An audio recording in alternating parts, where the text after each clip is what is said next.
What's up, guys? Welcome to Over the Top Talk. I'm here with Owen What's up, guys? and our very special guest today, August Artois. How you doing, man?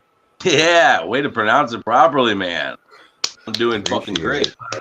I woke up this morning. How are you guys? Doing We're fantastic tonight.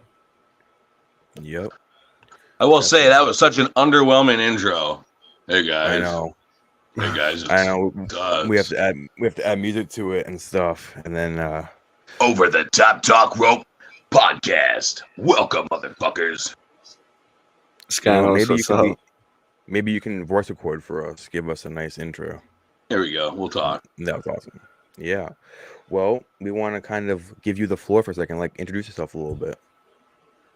Well, I'm real. I'm raw. I'm 42 months in the business, and I'm the goddamn draw. I've been to 13 states performing, 2 countries now. On my way to 3. I'll be heading to Scotland here soon. I'm on my second UK tour. You can find me in the Tommy Vex music video. Who's that bastard on YouTube that everybody likes? Moist Critical. You can see me on Moist Critical. I play the Genie Maker on their wrestling program. I've done a lot in 42 months. At this point, like I said the other day, at this point, I'm in competition with myself. I was just at WrestleCon the other day too, surrounded by a bunch of legends, and then there was me. Nice. Yeah. All right, I'll roll with the first question there. Fucking ask some questions. What inspired you to pursue your career in pro wrestling? Being the best at everything I do, literally. When I was 16, I joined a metal band. We got signed to Metal Blade Records. We toured 48 states across the country. Then I started traveling on my own, going to countries by myself. Then I realized, I'm still young. I could still do something awesome. So I became a professional wrestler. And within 3 months, I was, main eventing all around Florida, heading to different states. Who knows? Next, I might be a doctor or something. I don't know. Yeah, that works too. Can you tell us about like your training? Like what goes into training being a wrestler? Honest to God, when I started training, I trained for about 2.5 weeks. And then my coach, God rest his soul, Francisco Chiazzo, told me, he's like, man, there's really nothing to teach you. He's like, I taught you an arm drag, a body slam, and a hip toss. He's like, there's really nothing to teach you. Just go start wrestling. So I started wrestling, and I haven't trained since. It's been 42 months completely. I'll give it the 2 months completely. Let's see, 2 months of training, but with it being Monday, Thursday, Friday, all together about 2.5 weeks of training, and then I haven't. Yeah, I don't train. If I need to train, I go to the gym and I work on my body. There's nothing for me to go in the ring and try to do because anything I want to do. Like say I have a match tonight and there's something like crazy I want to do, I'm gonna go try it in the ring in front of all the crowd. I'm not gonna fucking practice that shit. That's what's up, man. That's fucking lame. What would you say is your favorite move to perform on somebody? I don't have a favorite move, and not at all. Whatever incapacitates my opponent and leaves them on the mat for 3 seconds. That's why they always ask me, like, what's your finisher? Whatever I do right before the fucking ref counts to 3 is the finisher. Whether I'm choking them out, if I kick them in the nuts, hit them with a chair, I don't fucking know. Whatever I do right before the 3 count. My favorite move would have to be whatever happens, with my opponent's wife after the match. That's awesome. Suck it. Well, how would you say you mentally prepare for a match? I know you say that you just go out there and just like dude, go crazy, but you fucking answered it yourself, man. I show up to the show, I sit there until I have to put my gear on, and then I sit in my gear until I have to go through the curtain. Everyone I see other people getting ready, they're getting in their persona and shit. I literally I'll hit my vape, or if it's an outdoor show, I'll put my Black and Mild out. I'll take a swig of my water and I'll walk out the curtain, and people are like, "Fuck, man, that's just him," and it's just me. It's just the only thing is if you look at my government ID, it doesn't say August Artois. That's the only difference. Do you have any like memorable moments?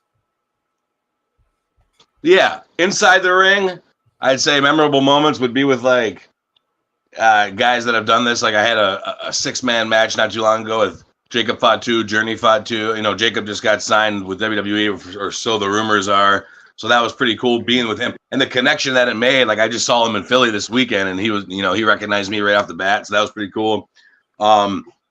In-ring moments, I'd say probably the best moment in my career was winning the FIP championship, which was also held by guys like Austin Theory, Seth Rollins, Dean Ambrose, Daniel Bryan, just to name a few. So that's the biggest moment in my career. That's my WrestleMania moment. And then I guess I'd say outside the ring, one of my greatest moments was I was an extra on WrestleMania 37, and I was one of the bunny rabbits that came out with fucking Miz. So that whole day and experience with like the thunderstorm that almost shut WrestleMania down, to dealing with like all the backstage shit and, you know, being backstage. And, you know, I've done SmackDown, Raw, NXT, but I think WrestleMania 37 was the biggest because it was WrestleMania. So those are my 2 or 4 or however many I named moments. Actually, That's crazy. awesome. Hell yeah. If you have, are there any challenges you faced in the company so far? The consistent challenge that I face is that, and I always tell everybody, like, the best way to put it, I understand.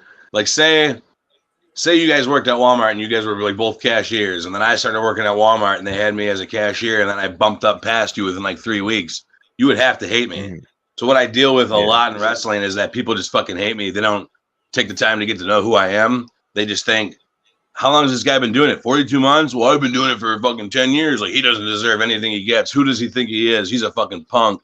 And then on top of that, when people are like, you know, what's your favorite thing about this business? And I'm like, fuck this business. I don't give a shit about this business. They're like, that's so disrespectful. How does this guy keep getting opportunities? And that's my biggest, I'd say, and it's not hard. It's not a hard part of this business. It's like the biggest thing I deal with is like, a promoter hit me up the other day and was like, hey man, this guy said he's going to shoot. If you guys don't know what work and shoot means, it's like a real fucking thing. One of my opponents said he pulled off the show. He told the promoter, he goes, hey man, I'm going to shoot on August if we end up in the ring together. And he's like, well, so you have a problem with Tim? And he's like, well, that's my real name. And they're like, you know, you have a problem with Tim? And the guy's like, I don't know who the fuck Tim is, but tell August. Like, so obviously you don't fucking have a problem with me. You have a problem with my persona and what I do and my success. Like, don't let my success fucking be the reason of your depression. Just go do something else. Yeah. Amazing. Go start a fucking bowling league or something. Do you have any influences on your, like, did anyone, like, you know, tell you to wrestle, or like did you just kind of get into it? Well, my brother came down, and it was like, I think right before COVID or during COVID, he came down and it was right before COVID. He came down and did a training seminar to be a referee for WWN. If you guys don't know WWN, that's WWN owns FIP. FIP is or WWN owned Evolve, which got sold to WWE. So it's all like Adam Cole, fucking Keith Lee, Matt Riddle, all those guys came through Evolve and got signed to WWE. So that's where my brother went to go train to be a referee, and seeing how fucking easy it was. And he just literally blew past everybody. He was on NXT as an extra every weekend. He was on fucking, you know, SmackDown, Raw as an extra. He was a ninja, a doctor, a fucking, you know, 100 different things. So then I was like, damn, man, like, I'm about to turn 30. I better go down there and do this. And I did it. And bam, bam, like I explained earlier, bam, bam, bam, I was right through there. But my brother was like, you know, you owe it to yourself to at least try it. And I always thought like this, it was like a really, really, really hard business to get into. No, it's not. And then so I said, WWN being like the top place, I came down here and trained. And, you know, now these days, everyone's like, how do I get on FIP? It's like, you know, the most respected fucking company in Florida, one of the most historic companies in Florida. And I started off like with my foot in the door by training with WWN. And that's how I got into FIP. But no, I never really wanted to be a wrestler. I mean, of course we all did as kids, but like seriously, no, I never really wanted to be a wrestler. And then once I seen how easy it was, I was like, man, this is really easy. I'm traveling all over the world. I'm traveling to different states. I'm getting paid good fucking money. I'm meeting really cool people. I'm having mind-blowing experiences, all because I sat in my room one day and thought, I'm gonna be a wrestler. That's cool. That's really cool. Hell yeah, it's cool. Yep. Cool. Wrestling is cool. Wrestling is fucking, and I've heard a lot of people lately, they're like, hey, wrestling's cool again. Suck my fucking dick. Wrestling's been cool for a long fucking time. It's that you idiots have let fucking people make you think it's not fucking cool. I agree with that 100%. Hell yeah. Yep. Well, I know you kind of answered this already, but what makes you different from the rest? Oh, man, it's just that I don't give a shit about wrestling. And I don't give a shit about anybody in the locker room. That's another thing is like, people come in, they're like, oh, I need to be accepted. I'm going to be in this locker room the whole night. I want everybody to like me. Trust me, wrestling is a lot of fun when people don't fucking like you. Ask Triple H. He said, if everybody fucking likes you, you're not doing things right in this business. If people fucking hate you, and it has nothing to do with, like, I'm not a rapist, a pedophile, or a racist or anything. If those are legit reasons to fucking hate somebody. So if they fucking hate you for absolutely no other reason than you're successful, you're doing something right. And I'm not going to sit back there and be like, hey, guys, listen. My name's Tim. I'm really a nice guy. Suck my fucking dick. If you don't fucking like me or want to take the time to get to know me, blow me and watch me fucking live your fucking dream, because this isn't my dream. This is just like my third or fourth or fifth dream, my second fucking bucket list. So, you know, if you don't like me, it's gonna suck a lot worse watching me live your fucking dreams and doing the things that you've probably always wanted to do since you were a kid. Suck it. That's awesome. That's awesome. Yeah, but like, so what makes me different is like, I don't worry about a lot of these guys. Like, oh, I hope blah blah the girl. Like, I hope a girl shows up at the show tonight so I can fuck her. I don't give a shit. I've been on tour across the country. Like, I've fucked everything I've ever wanted to stick my dick in. Now it's to the point where maybe I'll fall in love one day. Who knows? I have 2 cats. That's where my love lies. So like, you know, leading up to a show, I cut multiple promos. I share the stuff. I do voiceovers for the company. I do graphics for the company. I do anything I can to help that company. While you got dickbags sitting at home like, my next show is in 13 days. And they don't worry. They don't worry about going to the gym. They don't worry about cutting promos. They don't worry about, starting online beef with that person to make their match seem a little more interesting. So I go above and fucking beyond. And I don't cancel bookings. That's another big thing about me is that AEW Dark fucking hit me up. I told them to go fuck themselves in a nice way. I'm not going to be I fucking told them, hey, man, I don't cancel bookings, and it blew out of proportion. But to this day, I have promoters hit me up, and they're like, you're the guy that doesn't cancel bookings. What's your rate? And I'm like, well, this is my rate. They're like, I don't even give a fuck. We're paying it because they know I'm not going to cancel on them. Awesome. Yeah. Obviously, you said you've, like, performed, like, almost, like, everywhere. What's that feeling like performing in front of, like, large crowds? You kind of forget about it, if honest to God. Like, when I was in the UK, I performed. There was, I wouldn't say like a mass crowd. The most I've ever performed in front of is probably 16,000. But even that, like, you can only see into the first couple rows, and then you got to worry about what you're doing. So, you don't hear that anymore. Like, you don't hear the sound. You don't see them anymore. It all becomes a blur until you watch the video back. But when I was in the UK, I performed in front of about like 300 people. And that was fucking crazy because that crowd's wild. But like I said, like, once you get out there, the adrenaline starts pumping, the match starts going.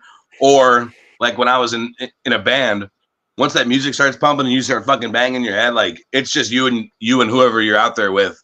You don't really think about the crowd or anything like that. So it really doesn't bother me being in front of, I think the more people, the crazier, because it's like white noise. It kind of blocks everything off while you're out there. Mm-hmm. Okay. I'm excited for this one right here. How do you deal with negative feedback from people? I just tell them to suck my dick from the back with their nose in my ass. It really doesn't bother me at all. Because, like, I'll have, like, legitimate people reach out to me and be like, hey, man, like, that might have been a little bit too far. And I'll explain to them, like, this is professional wrestling. If it's too far, come fucking, like, address me or fucking come shut me up then, pussy. If a lot of guys like to play the tough role in wrestling, but they'll never put on a pair of boxing gloves or a fucking, step into a cage, like MMA. I will, yeah. And I have, and I know how to fight. Mm-hmm. So when it gets to the point, like, I'm August Artois, don't let August Artois offend you or fucking ruffle your feathers. And if it does to a point where it really boils your fucking blood and you really want to shut me up, come fucking shut me up. I'll give you my address. I'll let you know where I'm going to be. I'm not, I came from a lifestyle of bar fights, broken bones, and bloodshed. So this fairy tale fucking prissy world that I live in right now of professional wrestling, it's a fucking joke. And I see these guys walk in the locker rooms. And they're, oh, you know who that is? A fucking pussy. That's who it is. They all are. Suck my dick. So how do I deal with negativity? Dude, like, I don't think I'm allowed to say it yet. Maybe I am. Okay, I won't say it, but there's two new countries I'm heading to that I just got booked that we haven't announced it yet. There's 2 more states that I just got booked in. There's things that I'm doing that if you don't like me, this is really gonna piss you off then. Like all the things that I'm doing, like that's how I deal with fucking haters and negativity in this business. They're like, oh man, like the other day, you guys know, or I won't say his name, that's kind of fucking stupid.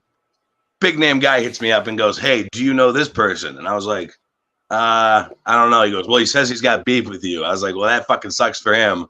I don't have beef with anybody. It's all one-sided. And he goes, well, I'm done fucking talking to this guy. Then I just wanted to make sure you knew who he was. So that guy ruined fucking any chance he has with this big name person because he doesn't like August Artois. Don't be fucking stupid. Don't stick your own foot in your own ass. Idiots. What would you say? How do you deal with like the physical toll that like matches put on your body?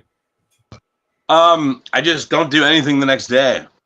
It sucks though if I have a match the next day because like when I'm in the UK, I'll have match after match after like day after day after day. So that kind of sucks because like after a match, I like to just do nothing the next day. Really, just kind of lounge around. But then when I was in the UK, I had match after match, and it really didn't bother me. But I don't know, man. I'm a real safe word. The other day I got dumped out of the fucking ring, on my head, and I'm fine. So like I think growing up with a big brother that kind of like threw me around and threw me off the house into the pool and stuff like that. Like that kind of helped me not get as hurt as a lot of these fucking losers do. And like I said, I came from a lifestyle of real fighting and like really fucking having to protect yourself in a bar fight. So this lifestyle, like I know people say the bump card and things, you only have so much time doing this. Like I feel fucking great. And I've done some pretty crazy fucking shit. Mm-hmm. If you guys look on my YouTube, I fucking went off the top. I was in a bull rope match. He pulled me off the top rope by the rope and I went through the fucking table right to the concrete floor. Blood splattered everywhere. Mm. But I'm fine. I gotta check it out today. Yep. Let's see. What advice would you give to somebody that wants to become a wrestler one day, like a young person wanting to become a wrestler? Don't. Go do something else. There's a fucking million things in this world that I'm dead serious. There's a million things in this world that make a lot more money than professional wrestling. There's a lot more things in this world that are safer than professional wrestling. So if you want to be a wrestler, first off, look at yourself in the mirror and say that you're a fucking idiot. Simple as that. Go do something else. Like look at Logan fucking Logan Paul or whatever, the tall one. Yeah. Is that the right one? Yeah. Look at that fucking kid. He went and established himself as something so big. He's such an entity that he could walk into he could be a NASCAR driver if he wanted to, because he is who he is. So if you really want to be a professional wrestler, create such an entity for yourself that you could literally walk into any profession. Be like fucking Logan Paul or whatever his name is. What's his brother's name? Jake Paul. Jake? Yeah. Yeah. So their last name's Logan. Last name's Paul. Oh, I thought it was Jake Logan. Oh, never mind. That's the one I wrestled. Sorry. I'm out of the loop of that kind of shit. But anyways, yeah, man, like if you just want to be a professional like me, I have zero connections when I started. I don't have any family in the business. My dad wasn't a wrestler. My mom wasn't a wrestler. Like I didn't grow up, hanging out at the independent shows and shit like that. Like there's certain people in this business that will get a push and they'll make it farther in this business just because of who their parents are. Or like, look at that one girl that was at the NXT shows that sat in the corner. She was Bayley's biggest fan. Like she's getting a huge push on the independents now just because she was and that's smart. She fucking utilized her childhood and now it's working in her favor. Like that's the kind of stuff. So I'm saying, like, don't just go be a professional wrestler, be something bigger. Because it's not, I always tell people, wrestling, like grabbing somebody and slamming them, wrestling has like 10% to do with professional wrestling. Do I want to pay money to come see you win? Do I want to pay money to come see you lose? Do I want to see you fucking, like, do you look cool? Do I want to hang out with you? Do I think that you could have sex with my girlfriend? Do I think that you might be able to beat me up? Like, there's certain things that make a star and make just anybody else. Like, there's a lot of guys I see in locker rooms. I'm like, this is a fucking wrestler. Like, this is somebody who you guys are putting out there for this fucking paying crowd.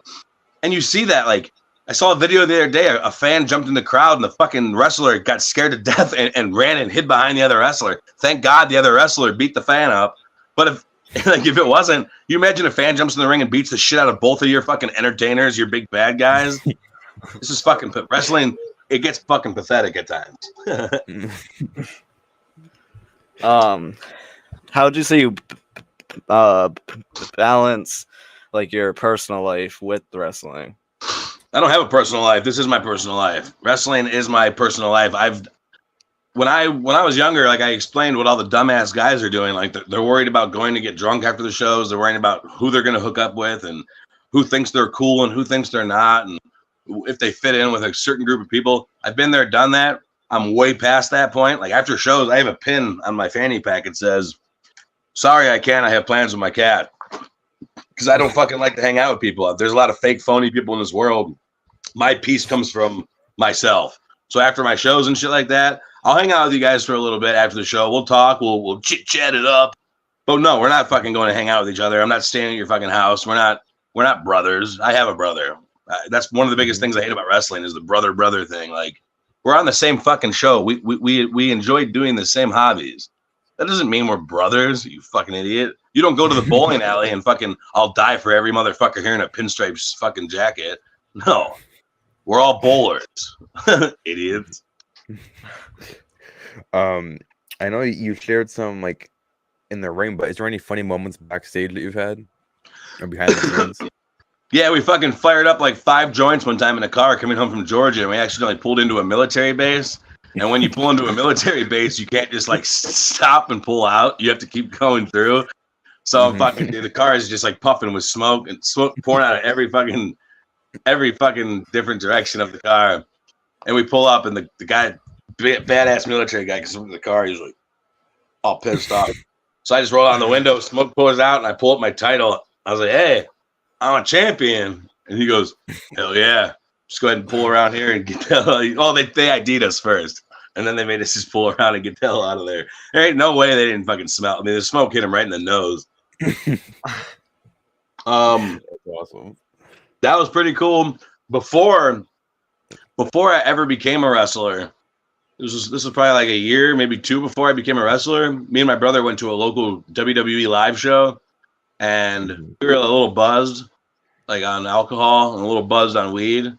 So we just kept driving it in, and I was like, "This would be fucking hilarious. Tell the security guard, like the parking attendants, ask them where the wrestlers park." And we're like, "Hey, where the wrestlers park?" The guy's like, "Oh, I recognize you, motherfucker. I recognize you guys. Yeah, come back here. Pull back that way." So we're like, "Oh, shit." So we keep driving back, and the next guy, he like puts his hands up, stop, and I was like, "Oh, we're fucked now." And he comes out, he's like, "Oh, hey, y'all gonna win tonight?" And we're like, "What?" He's like, "Yeah, park right back there." And we're like, "Oh, shit, dude. Like, they really think we're like, we didn't even say anything that time. They think we're fucking wrestlers." So we go back, and the guy has his park right. We park our car, and we're parked right next to Sheamus. Sheamus is getting out of his car. He's grabbing all his shit, and I'm like, "What do we do?" My brother's like, "I don't know, dude. Let's just get the hell out of here." I'm like, "No, let's just fucking keep going." So we get out of the car. We walk in, and Samoa Joe's standing right there by the door, and I'm like, "Oh, fuck." Samoa Joe grabs the door, holds it open, and he's like, "Boys." And I was like, "Oh, let's go." So we walk in a little further, and then the security gate, as soon as you walk in, there's like a security gate right there. And the security guy's like, "Hey." And I was like, "Oh, that's the end of the line." He's like, "Hey, locker room's right down this way. This is Paul. He'll be your guys' security for the night." So we were walking down, like, at this point, my brother's like, "What do we do?" I was like, "Let's just keep fucking going. We're not doing anything wrong. We haven't said we're wrestlers. They just keep telling us, like, hey, right down there, right over here." So we just kept going. So we walked down by the cop, this little security guy, and we're like, "Hey, thanks for your service." At this time now, we're starting to get a little cocky, like we're in here now. So we turn the fucking corner, and there's Charlotte and Becky. They're putting a match together, and then there's, I think Samoa. No, it was Rusev. Rusev was there because the two guys I saw, Samoa Joe and Rusev, were fucking monsters at the time. So we walked in this locker room, dude, and it's like as big as my bedroom. I'm like, shit. Like, I thought this was going to be this huge backstage area. So we go to walk in this back locker room, and R-Truth comes out as we were walking in. It was kind of like a sign not to go back there. So my brother, he's holding his phone sideways along with like whatever he's got in his hand, but he didn't realize his flash was on his phone. So he walks by Charlotte and Becky with his flash on, and they think, I guess he's like recording them or something. So we, on our own, we're like, all right, let's just go out to the car. Let's regroup ourselves and let's figure out what we're going to do. We go out to the fucking car, and next thing you know, security comes out. He's like, hey, who the fuck are you guys? And I'm going to be like, yo, we're friends of Vince, or we're friends of somebody. My brother's like, we're fans. I was like, we're fucking fans. The guy's like, no, hell no, buddy. You can't fucking be back here. So then we went and we used our tickets then. We ran out of the front of the building, went into the show. But it was at that moment right there I realized that I have the look to be a fucking professional wrestler, especially if Samoa Joe fucking let me in the goddamn door. So that was a pretty crazy story. Other stories I have are probably R-rated or involve R-rated stuff. We'll have to tune in next week. Yep. How about fans? Like, have you ever had any like decent fan interactions? I have a group of fans that are fucking incredible. I actually have them like in a group chat that I share all my personal stuff with and kind of peel the curtain back with them. And then I've had some really psycho fans. I've been stabbed 3 times before by a lady at a show. I've had rocks thrown through. It was like a giant fucking boulder thrown through my windshield when I was in Georgia when I jumped Shane Douglas.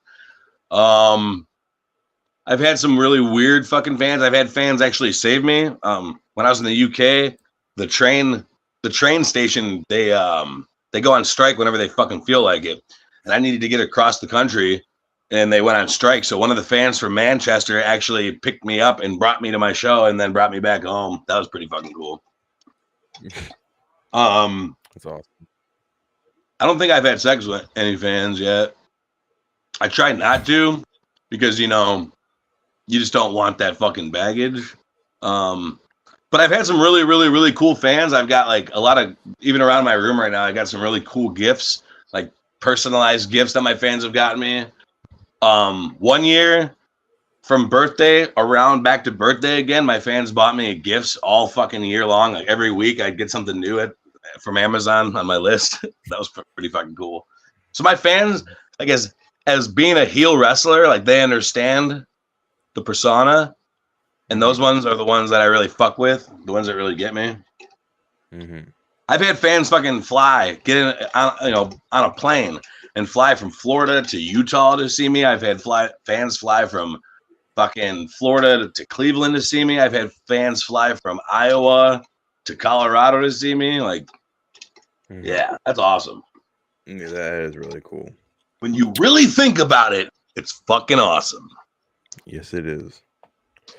Well, those are all of our questions we got for you. But good. It's been about 30 minutes of wasting my fucking time. Yep. Well, we want to give you the time to shut up. I want to give you. That's my nipple. That's for only one of you. You decide who gets it. That's all you, buddy. Yep. So give shout outs to anybody right now. Any promotions you got? Any matches coming up? Just like. Well, no, I'm just gonna go ahead and say that shout out to FIP. I'm the FIP champion. Shout out to GCW. I'm the GCW champion. Shout out to STF Utah. I'm the Utah champion as well. I have a show coming up this weekend. It's going to be a Port Richey strap match. I'm going to be in a leather strap match, which fucking sucks because I didn't get beat a lot as a kid, so that I'm really going to have to pay for that now. May 1st to the 14th, I'll be heading back to the UK. I'll be working with 4 promotions. 5 shows, 4 promotions. I'll be working with WAW, that's Paige's family over there in the UK, her company, her family's company. Target Wrestling, Premier British Wrestling, and also, what the fuck is it? 3 World Wrestling League, Worldwide Wrestling League. Yeah, 3WL or W3L. One of those two. Worldwide Wrestling League. That's in Scotland. So 2 of those shows are in Scotland. Then when I get back, I'll be heading to, like I said earlier, those other places. I'll be heading to Costa Rica to wrestle. I guess I can say that one. I'll be heading to Costa Rica to wrestle. I'll be helping out a group named Revolt. And then I'll be heading to another place. Will be announced soon. Yada, yada. And then I got a lot more shit coming up. Follow me on all social media platforms except for Thread because I'm not a fucking loser. August Artois, AUGUST. It's right here at the bottom, right there. AUGUSTARTOIS. Yes. I also have a podcast which I don't really give a fuck about anymore. It's called Real and Raw with August Artois. I've had guys like Mojo Rawley, Austin Aries on there. If you'd like to check that out. The Tommy Vex music video, The War You Wanted. Check out Wrestling Over Everything, Punch Energy. Fuck. I got a lot going on, man. I should probably take a nap. Yep. Do you guys have anything you want to say to me? I mean, we thank you for coming on and, like, you know, giving goddamn your right you time, do. giving you know 30 minutes to us. Yeah, Really 31 minutes, smart ass. Well, it was incredible. It was a 32-minute, actually. Well worth it, though. Well worth it. The best one you've had yet. It was awesome. Say it. All right. Say it. The best podcast interview you've had yet. This is the best podcast. The best one Over the we've top had talk yet. we have had yet. Yes. I can sleep happy now. All right, guys. Can I go now? Yep, you can go. Yep. Promise? Yep, we promise. Yep. All right. Oh, wait. Uploads and